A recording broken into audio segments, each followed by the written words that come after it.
Welcome to another episode of True Crime Stories by Pam. February 21, 1951. A 6-year-old boy takes a stranger's hand in an Oakland park and disappears. Police search the bay thinking he drowned. His mother refuses to believe he's dead. His 10-year-old brother lives with the guilt for 73 years. 26,645 days of wondering. Was he alive? Was he dead?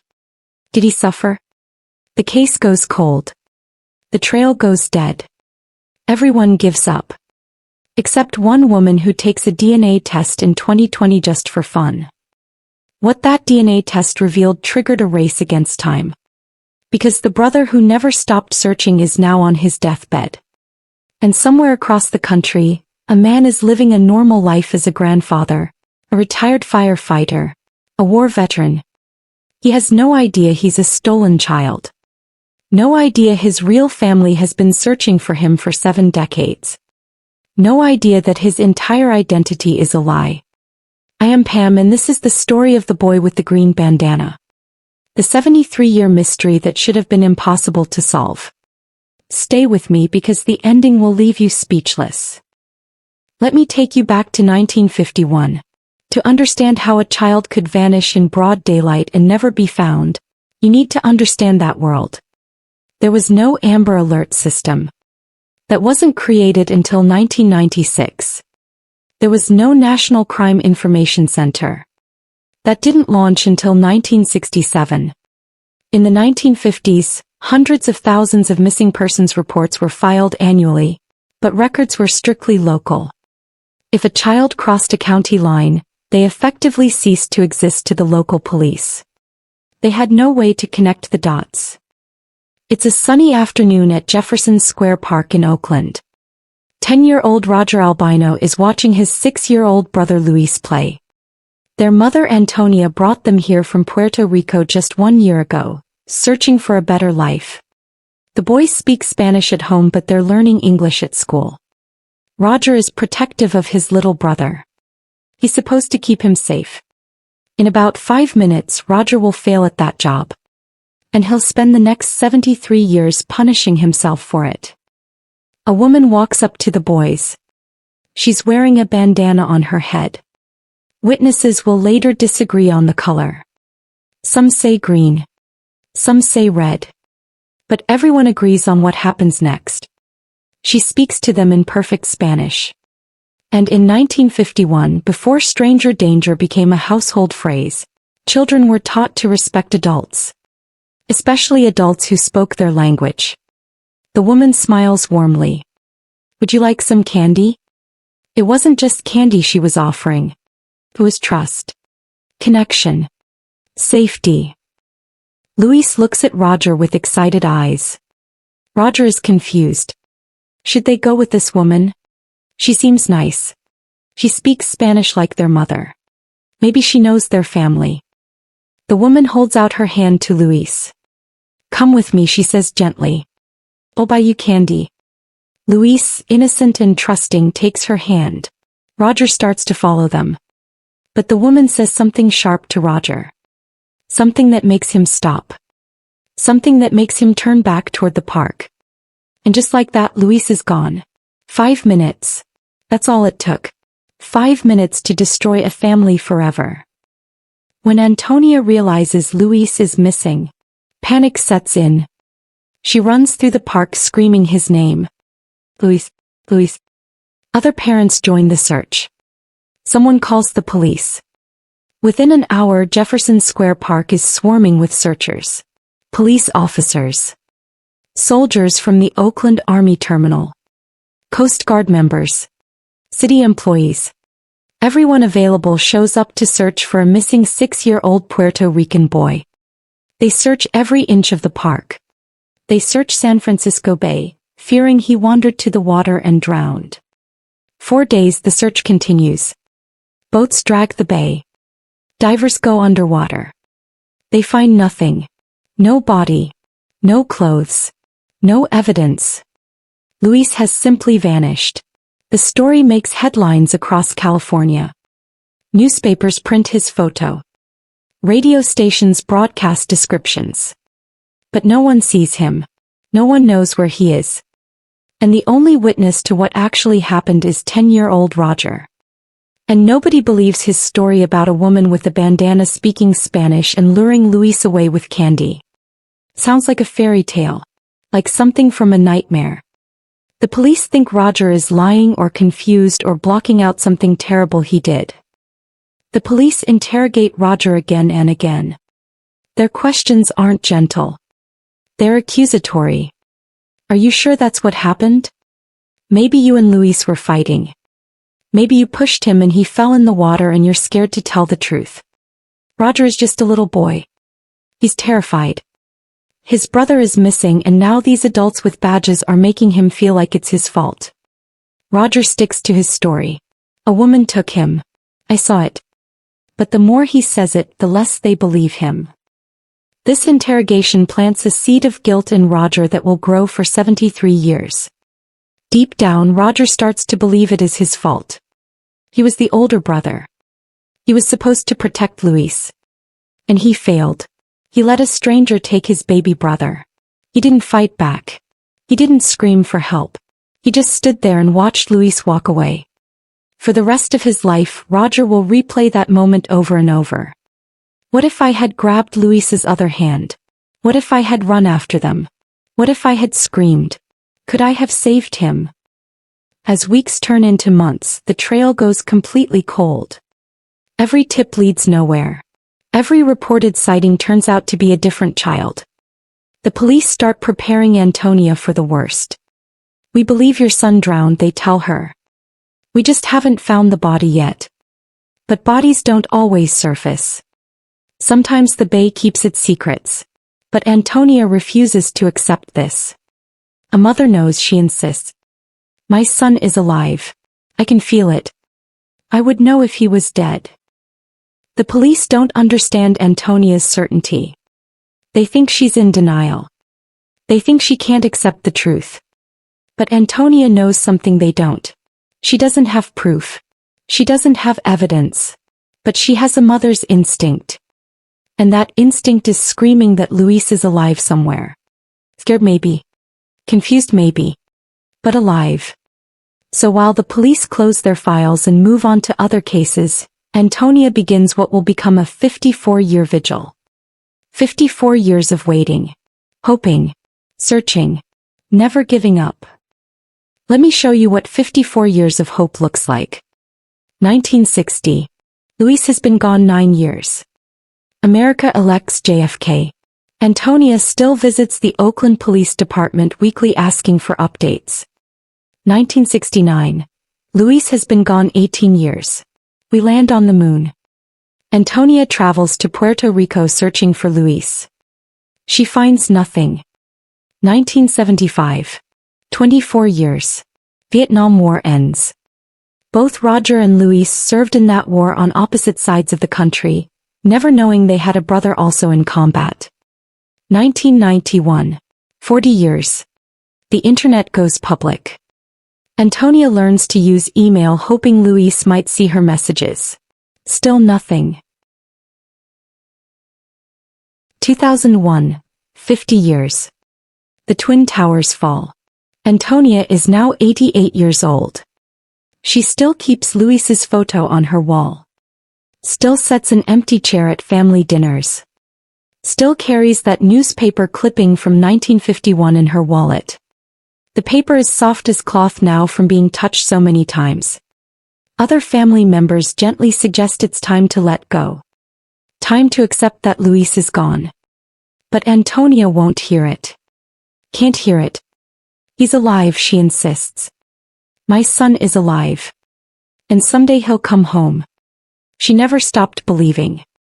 Right up until the day she dies in 2005 at age 92, Antonia believes Luis is alive. And she's right. She just won't live long enough to know it. Fast forward to 2020. Alida Aliquin is 59 years old. She's Roger's daughter, which makes her Luis's niece. Though she's never met her uncle. He disappeared 17 years before she was born. But she's grown up hearing the story. The uncle who vanished. The grandmother who never gave up. The father who lives with guilt. One day Alida sees an advertisement for ancestry DNA testing. Millions of people are taking these tests, finding out their ethnic backgrounds, connecting with distant relatives. Why not? It could be fun. Alida orders the test kit. He spits in the tube, mails it back, and waits. 6 weeks later her results arrive. She logs in excited to see her ethnic breakdown. Puerto Rican as expected. Some Spanish. Some indigenous ancestry. She scrolls through her DNA matches. Lots of fourth cousins and fifth cousins. People who share maybe 1 or 2% of her DNA. And then she sees something that makes her stop scrolling. 22% DNA match. That's not a distant cousin. That's close family. Very close family. Let me explain why 22% is significant. In genetic genealogy, a first cousin shares about 12.5% of your DNA. A grandparent shares 25%. A 22% match usually indicates an aunt, an uncle, or a half-sibling. It's mathematically impossible to ignore. This is close family. But Alida doesn't recognize the name on the profile. She doesn't know this person. She looks at his information. He's a man around 78 years old. He lives somewhere on the East Coast. And he hasn't logged into his Ancestry account in months. Alida sends him a message through the site. Hello, we appear to be closely related. We share 22% of our DNA. Do you know how we might be connected? I'd love to learn more about our family connection. She waits for a response. Days pass. Then weeks. Nothing. He tries again. Still no response. Alida is disappointed, but she lets it go. Maybe he doesn't check the site. Maybe he took the test years ago and forgot about it. She moves on with her life. 4 years pass. And then in early 2024 something happens that changes everything. Roger, her father, starts getting sick. Really sick.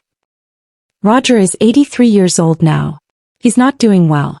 His health is failing. And Alida realizes something terrifying. Her father is running out of time. If they're ever going to find out what happened to Luis, it has to be now. Once Roger dies, the last person who actually saw the kidnapping will be gone.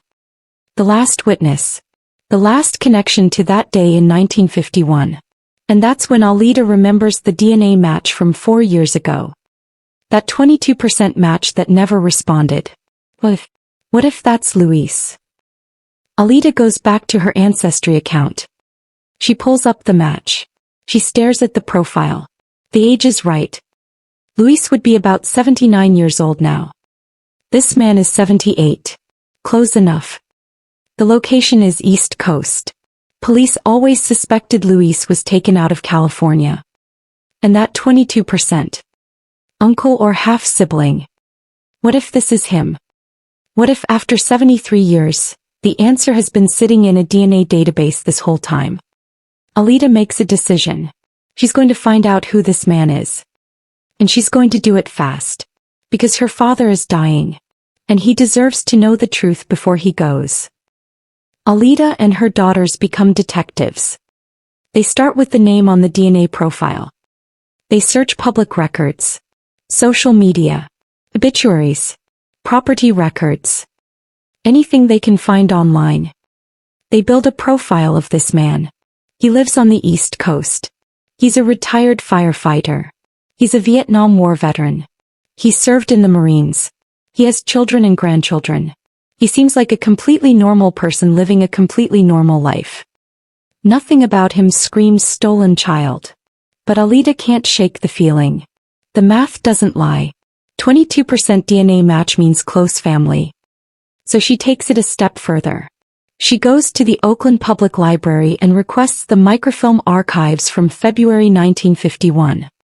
She scrolls through old newspapers until she finds it. The article about Luis's kidnapping.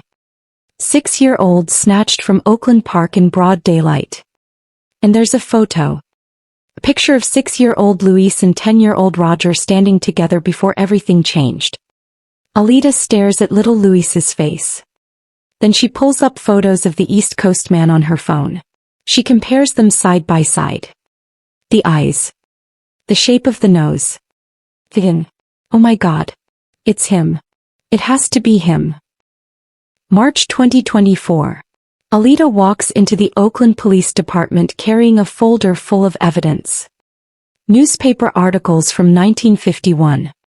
DNA results showing a 22% match. Photos comparing young Luis to the elderly East Coast man. She approaches the desk and says something that hasn't been said in that building in over 70 years. I think I found Luis Albino. The officer looks confused. Who? The boy who was kidnapped from Jefferson Square Park in 1951. I think I found him alive on the East Coast. At first, the officers are skeptical. The Albino case is one of their oldest cold cases. Everyone assumes Luis died in 1951. His body was never found, but that's not unusual. The Bay doesn't always give up its dead. But Alida is persistent. She shows them the DNA evidence. She explains what 22% means. She shows them the photo comparisons. Slowly, the skepticism turns to possibility. This could be real. This could actually be him. The officers pull up the old case file. It's been gathering dust for 73 years. They make some calls. And within hours the FBI is involved. Because if this is true, if Luis Albino is alive, this is the break of the century. The FBI takes over the investigation. They have resources local police don't. They can track people across state lines. They can access federal databases. They start by verifying the DNA. They collect samples from Luis's surviving siblings. They need to compare the DNA to confirm if the East Coast man really is Luis Albino. The samples are sent to a lab. The waiting begins. Days feel like weeks. Everyone is on edge. Rita. Roger. The police. The FBI. All waiting to find out if a 73-year-old mystery is about to be solved. While they wait for DNA results, the FBI locates the man on the East Coast.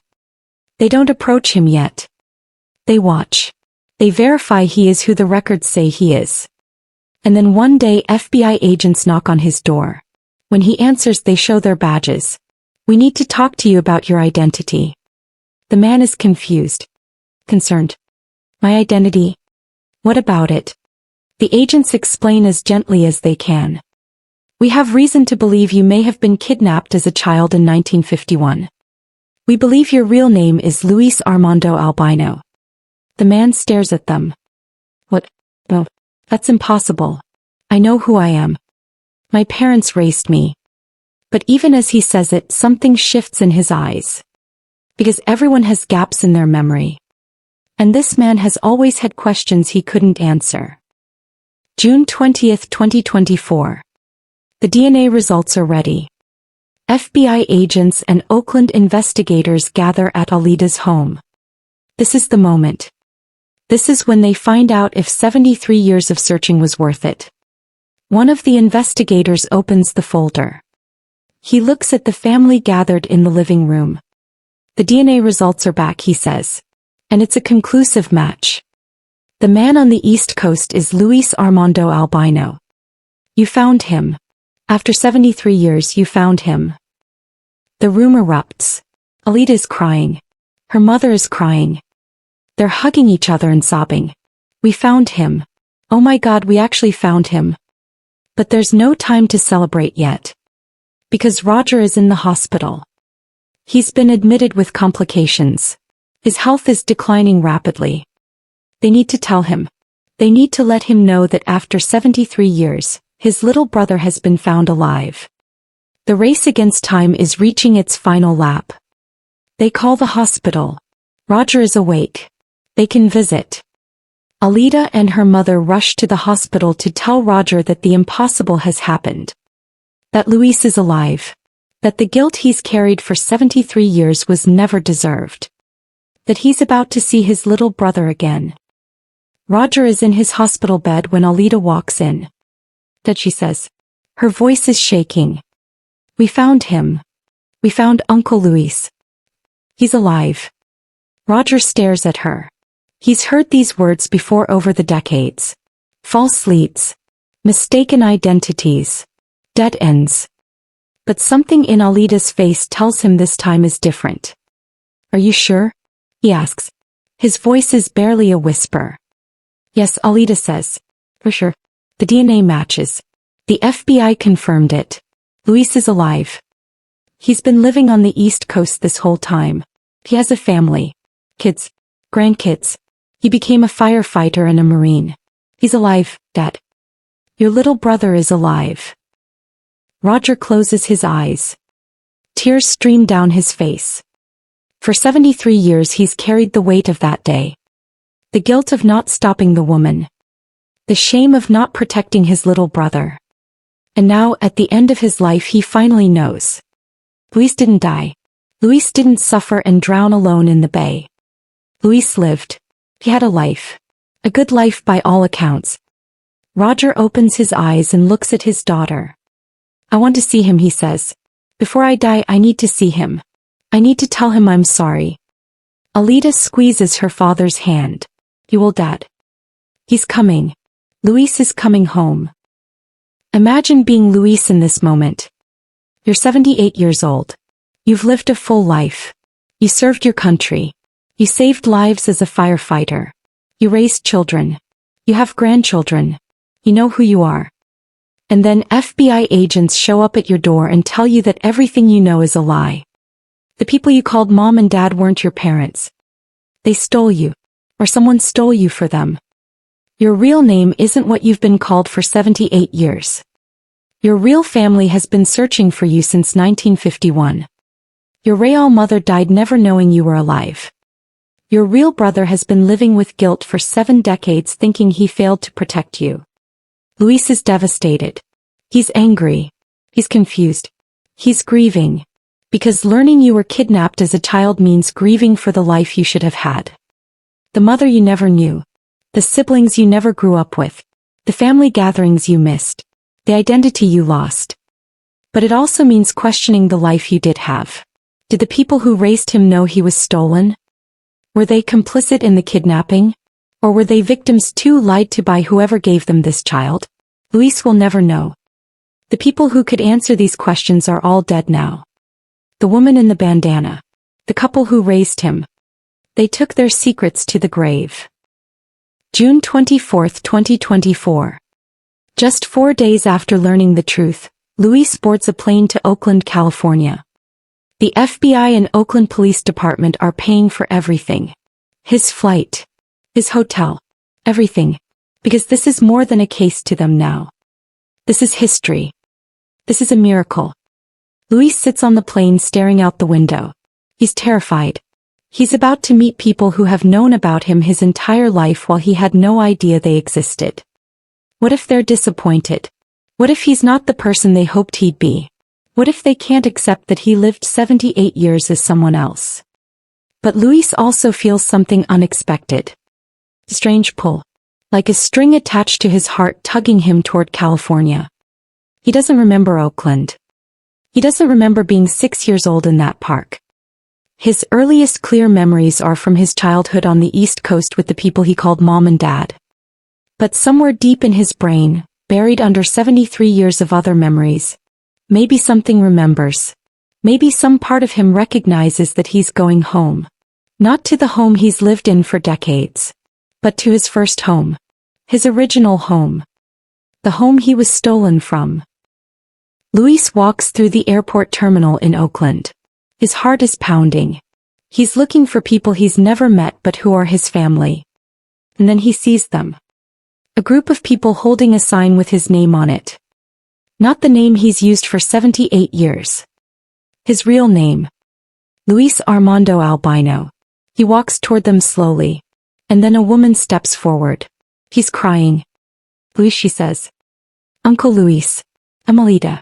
I'm Roger's daughter. I'm the one who found you. Luis stares at this woman. His niece. A woman who shares his blood even though they've never met. Alida opens her arms and Luis steps into the hug. He holds this stranger who isn't a stranger. This woman who gave him back his identity. His history. His family. Thank you, Luis whispers. His voice is shaking. Thank you for finding me. For not giving up. Alida is sobbing. You're home now, she says. You're finally home. And we're taking you to see your brother. Roger has been waiting 73 years for this moment. Let's not make him wait another day. The next day, June 25, 2024. Alida drives Luis to Stanislaus County where Roger lives. The car is quiet. Everyone is nervous. Luis is about to meet the brother who never forgot him. The brother who spent 73 years living with guilt. The brother who is now dying but held on just long enough for this moment. Roger is 83 years old. He's frail. His body is failing. But his mind is sharp. And today his mind is focused on one thing. Seeing Luis. After 73 years of wondering. After 73 years of guilt. After 73 years of hoping and praying and searching. Today Roger will see his little brother again. They pull up to Roger's house. Luis gets out of the car slowly. His legs feel weak. He's about to come face to face with the one person who witnessed his kidnapping. The one person who never stopped looking. The front door opens. And there he is. An elderly man. Thin. Fragile. But his eyes are bright and focused. He looks at Luis. And even though 73 years have passed, even though they're both old men now, Roger knows. That's my little brother. That's the boy I lost in the park. That's Luis. Roger steps off his porch. Luis walks toward him. And then they're together. Arms wrapped around each other. Two elderly men holding on like they're afraid to let go. Both of them are crying. Luis. Roger sobs. I'm so sorry. I'm so sorry I couldn't protect you. I tried to follow you but she made me go back. I should have screamed. I should have fought. I'm so sorry. Luis pulls back and looks at his brother. You were 10 years old, he says gently. You were just a child. This wasn't your fault. But Roger shakes his head. He's carried this guilt for 73 years. It's become part of him. I've thought about that day every single day for my entire life, Roger says. Every single day I wondered what happened to you. If you were alive. If you were happy. If you were safe. Mom died not knowing. She died still hoping you'd come home. Luis's eyes fill with tears. I wish I could have known her, he says. I wish I could have told her I was okay. Roger squeezes Luis's hand. She knew, he says. Somehow she knew. She always said you were alive. She never gave up. And she was right.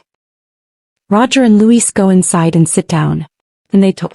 For hours they talk. Roger tells Luis about their mother Antonia. How she searched for him every day. How she kept his photo on the wall. How she carried that newspaper clipping in her wallet for 54 years. How she traveled to Puerto Rico looking for him. How she died believing he was alive. Luis listens with tears streaming down his face. He's mourning a mother he never knew. A woman who loved him enough to never give up hope. Then Luis tells Roger about his life. About growing up on the East Coast with the people he thought were his parents. About joining the Marines and going to Vietnam. About becoming a firefighter and saving lives. About getting married and having children. About becoming a grandfather. Roger listens intently. And he realizes something. Luis had a good life. Despite being stolen. Despite being raised by strangers. Despite losing his family. Luis lived a good life. He helped people. He served his country. He raised a family. The guilt Roger has carried starts to ease. Just a little. Because Luis is okay. After everything, Luis is okay. Luis flies back to the East Coast after that first visit. But he returns in July for 3 full weeks. 3 precious weeks with the family he never knew he had. He meets cousins and nieces and nephews. He sees photos of himself as a child that he's never seen before. He learns about his Puerto Rican heritage. He hears stories about his father who died before Luis was found. He visits the neighborhood where his family lived after coming from Puerto Rico. He goes to Jefferson Square Park and stands in the place where his life changed forever. Every day Luis spends time with Roger. They're racing against time and they know it. Roger's health is declining. But these 3 weeks are a gift. They talk about everything. Their childhoods. Their time in Vietnam. Their careers. Their families. They discover they have so much in common even though they were raised apart. They're both veterans. Both worked helping people. Both have strong families. Maybe Luis thinks biology really does matter. Maybe some part of who we are is written in our DNA. And he and Roger share that DNA. They're brothers. After 73 years apart, they're finally brothers again. August 2024. 1 month after Luis's 3-week visit, Roger Albino dies. He's 83 years old. His daughter Alida is with him at the end. She holds his hand and tells him she loves him. And as Roger takes his last breath, Alida knows something. Her father died at peace. For the first time in 73 years, Roger wasn't carrying the burden of guilt. He'd seen Luis. He'd hugged him. He'd heard Luis say it wasn't his fault. He'd been forgiven for something he never should have felt guilty about in the first place. Alida believes her father held on just long enough. His body had been failing for months. The doctors said he should have died weeks earlier. But Roger kept fighting, kept breathing, kept living, until Luis was found, until the reunion happened, until he could let go of the guilt. I think he died happily, Alida said in an interview. He was at peace with himself knowing that his brother was found and that his brother was okay. The last thing Roger said about Luis was, "I love you, brother." After 73 years, they'd found each other. And that was enough. Luis flies back to California for Roger's funeral. He stands at his brother's casket and says goodbye to someone he'd only just found. The unfairness of it is overwhelming. After 73 years apart, they had less than 3 months together. 3 months to be brothers. 3 months to build a relationship. 3 months to make up for a lifetime apart. It wasn't enough. It would never be enough. But it was something. And sometimes something is all we get. At the funeral, Luis meets more family members. Some knew about him. Others are just learning the story for the first time. They all look at Luis with a mixture of wonder and sadness. Wonder that he's here. That he's alive. That the family mystery is finally solved. But sadness that Antonia never knew. Sadness that Roger got so little time with him. Sadness for all the years that were stolen. All the birthdays and holidays and milestones that Luis missed. All the memories that will never exist. The woman in the bandana didn't just steal a child. She stole decades of family history. Who was the woman in the bandana? That question haunts this story. The FBI has reopened the kidnapping investigation, but the chances of finding answers are basically zero. The woman would have to be close to 100 years old now if she's still alive. And the couple who raised Luis are long dead. They can't be questioned. They can't explain what happened. Did they know Luis was stolen? Were they part of the kidnapping? Or were they victims too, told they were adopting an orphan? In 1951, adoption laws were loose. Baby trafficking was more common than people realize. Desperate couples would pay money to have children provided to them, and no questions asked. Maybe the couple who raised Luis thought they were saving an orphan. Or maybe they knew exactly what they were buying and chose to look the other way. We'll probably never know. But Luis deserves to know. He deserves to understand why he was taken. Why that woman chose him. Why she felt entitled to steal a child from a park in broad daylight. Those answers died with her. And that's another tragedy in a story full of tragedies. Here's one of the most disturbing parts of this story. How did that woman kidnap a 6-year-old boy and transport him across the country without anyone stopping her? To understand, you need to know what air travel was like in 1951. There was no TSA.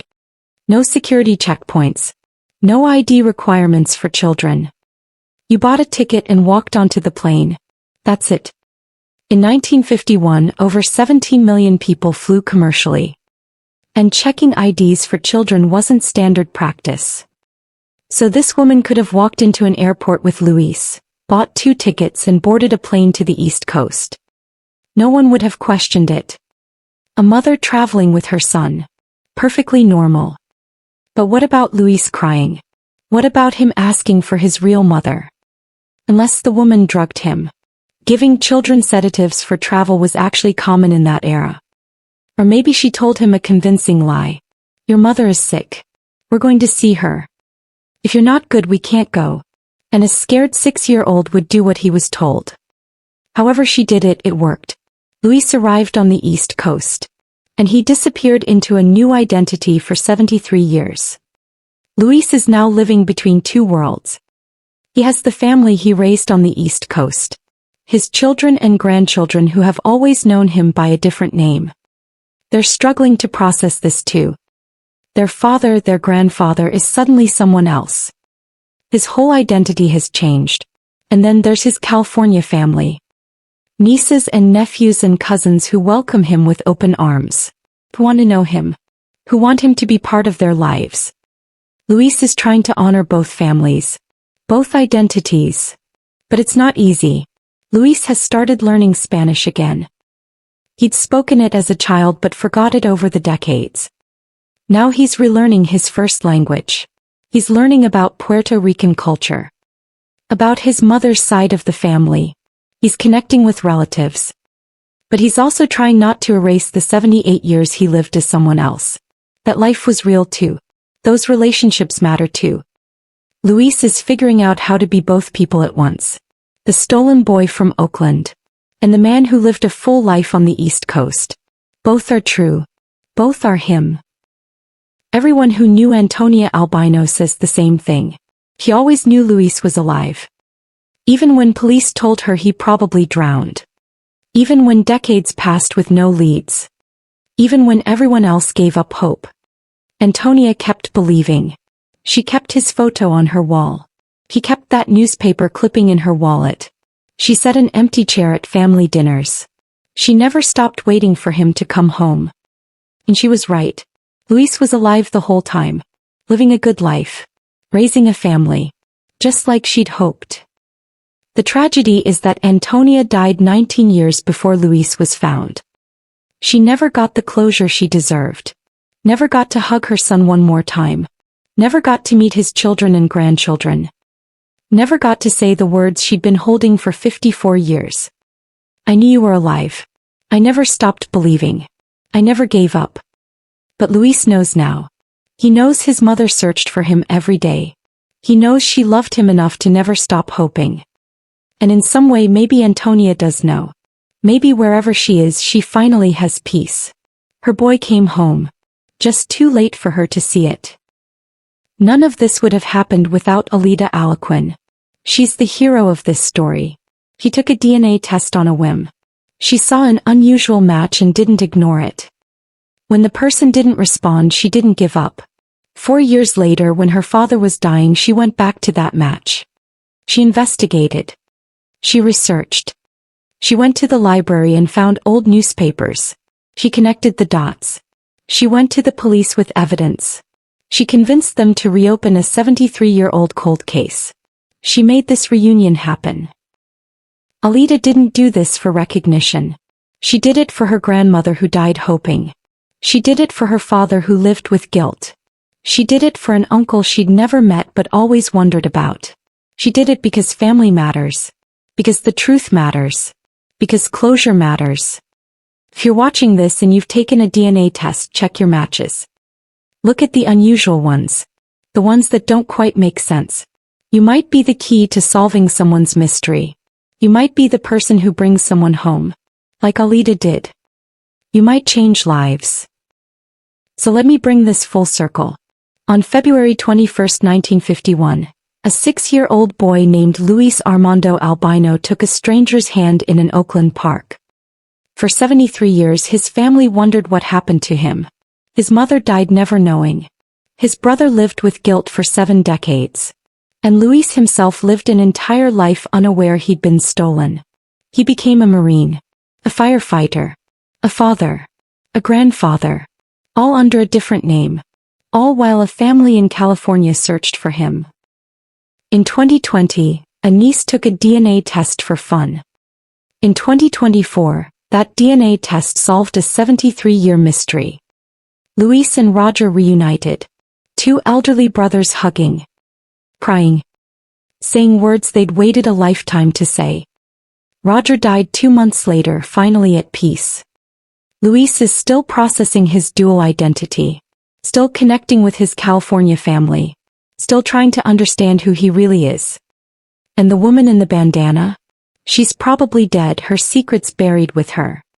We may never know why she took Luis, but we know how it ended, with a family finally made whole, with a mystery finally solved, with a stolen child finally coming home.